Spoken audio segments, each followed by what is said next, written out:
মশার ক্ষেত্রে আমরা একটা সিদ্ধান্ত এসেছি, আর্মিদেরকে দায়িত্ব দিয়েছি মশার ওষুধগুলো ঠিকমতো দেওয়া হয় কিনা সেটা সার্ভিলেন্স করবে। সুতরাং এটা একটি কাজ আমরা করেছি।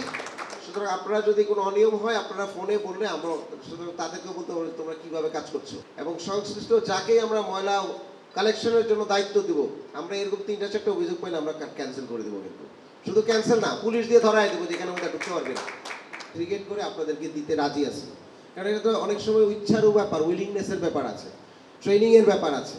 তো আপনারা যদি কোনো কমিউনিটি আগে অগ্রিম বলতে পারেন যে আমাদের সাথে এই টেস্টিংটা করেন, যেরকম আমরা ইকবাল রোডের একটা কমিউনিটির সাথে করছি, উত্তরা একটা কমিউনিটির সাথে করছি, বনানী সোসাইটি এগিয়ে এসছে, আরও অনেকে বলছে যে আমাদের সাথে এই প্র্যাকটিসটা করেন। তা আমরা গ্র্যাজুয়ালি এই প্র্যাকটিসটা যারা আগে করতে চান আমাদের সাথে, তাদের সাথে আমাদের ওয়েস্ট সেগ্রিগেশনের পরে সেটা কালেক্ট করে ওয়েস্ট বানানোর পর্যায় পর্যন্ত যে টিম আছে তাদের সাথে আমরা টাই আপ করে দেবো, এবং আমরা চাই গ্র্যাজুয়ালি এটা সবাই করেন। কিন্তু এই মুহূর্তে আমি যদি বলি যে সবাইকে করতে হবে, তাহলে অনেকে করবেন না, ময়লাই তো ঠিক মতো দেন না, আর দিলেও বাড়ির সামনে ফেলে রেখে যান, তাই না? তো সুতরাং সেটা আমরা করতে চাই।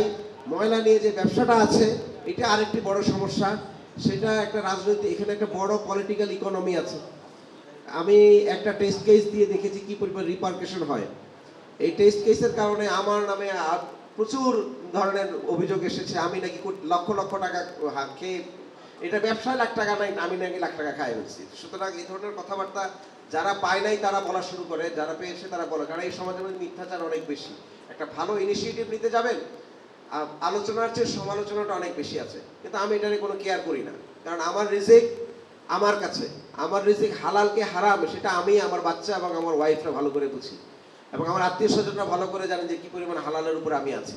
তো সুতরাং আমি যদি নিজের নফসের কাছে ঠিক থাকি, তাহলে আমার মনে হয় কোনো ধরনের অপবাদ আমাকে কোনোদিন বন্ধ করে রাখতে পারবে না।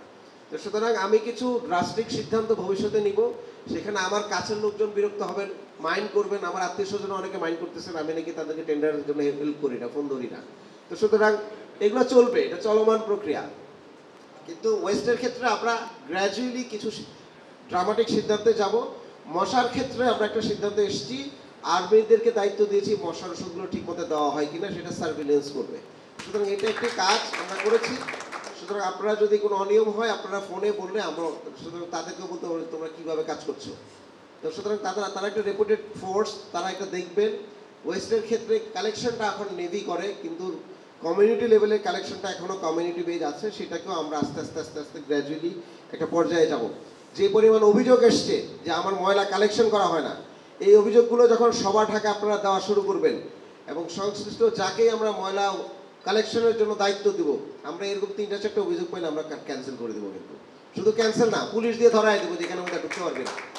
হ্যাঁ, একদম ডাইরেক্টলি এগুলো নিয়ে মানুষকে জিম্মি করে যারা ব্যবসা করবেন স্থানীয় পর্যায়ে, তাদের ব্যবসা আমি যতদিন বেঁচে আছি দায়িত্বে আছে আমি বন্ধ করে দেবো গ্র্যাজুয়ালি।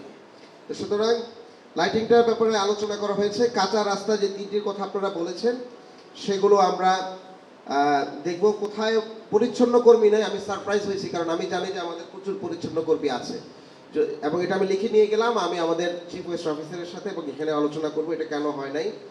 এবং আমি আপনাদেরকে এই আলোচনা আজকে আমি যা করলাম এবং আপনারা যেই ডিমান্ডগুলো দিলেন, এটা আমি লিখে নিয়ে যাব। আগামী 3 মাস আমরা কাজ করব, 3 মাস পরে আমি কিন্তু আপনাদের কাছে আবার আসবো, এবং এই আলোচনার ডকুমেন্ট আমার কাছে থাকবে। আমি আপনাদের কাছে প্রেজেন্ট করব যে আমি কি কি কাজ করতে পেরেছি, কি কাজ করতে পারি নাই। অনেক কাজ আমি পারবো না করতে, বাট আমি তো শুরু করব, তো শুরু করেছি। তো সুতরাং আপনাদের সহযোগিতা আমি অনেক চাই, আপনাদের দোয়া আমি অনেক চাই। অনেকটা আমি কথা বলতে দিতে পারি নাই, কিন্তু আপনারা যদি লিখে দেন আমরা কিন্তু যোগাযোগ করে এই সমস্যাগুলোর সমাধান করবো। 23 নম্বর ওয়ার্ড কমিউনিটি সেন্টারের বিষয়ে আমরা অলরেডি সিদ্ধান্ত নিয়ে ফেলেছি, এটাকে রেনোভেট করব, এবং সেটার কস্টিংয়ের জন্য আমরা অলরেডি আমাদের ইঞ্জিনিয়ার মহোদয়কে বলেছি, তারা দেখছেন, তারা আমাকে বলেছেন এটা কি অল্প স্বল্প আকারে করবো না সুন্দর আকারে করব। আমি বলছি বাজেট বেশি হইলেও সমস্যা নাই, এটা কমিউনিটি স্পেস, সেটাকে মাথায় রেখে সুন্দর আকারে, বড় আকারে, ভালো আকারে আমরা করতে চাই, যেটা আমরা উদ্ধার করেছি। এবং সিটি কর্পোরেশনের অন্যান্য জায়গায় যে ধরনের কমিউনিটি স্পেস আছে সেটাও আমরা উদ্ধার করব, সেটা আমরা চেষ্টা। কিছুদিন আগে আমি রাতের বেলা এই সুরপুর জায়গাটার নাম জানি কি না, নয়াটলা শিশু পার্কে আমি এসেছি। এই পার্কটি শিশুদের জন্য নির্ধারিত করা হয়েছে, কিন্তু অর্ধেকটা হচ্ছে যে বড়রা দখল করে ব্যাডমিন্টন খেলেন। তো সুতরাং আমি অলরেডি ইনস্ট্রাকশন দিয়ে দিয়েছি, যার জন্য যেটা অধিকার তার সেটা আগে করতে হবে। এই ব্যাডমিন্টন মাঠ ভেঙে ফেলতে হবে এবং এটা শিশুদেরকে ফিরিয়ে দিতে হবে। তো সুতরাং সুতরাং আমি যে বিভিন্ন জায়গায় যাই, কিছুটা হলেও তো আপনারা টের পাচ্ছেন আমি কিন্তু যাই। তো সুতরাং আপনারা যদি আমাকে লিখিত দেন, আমি চেষ্টা করব এগুলো আপনাদের পর্যায়ে যাবে, যেতে আপনাদের সাথে কমিউনিকেট করতে এবং আপনাদেরকে সহযোগিতা করার জন্য। আপনারা অনেক কষ্ট করে এসেছেন, আপনাদের সকলকে অনেক ধন্যবাদ।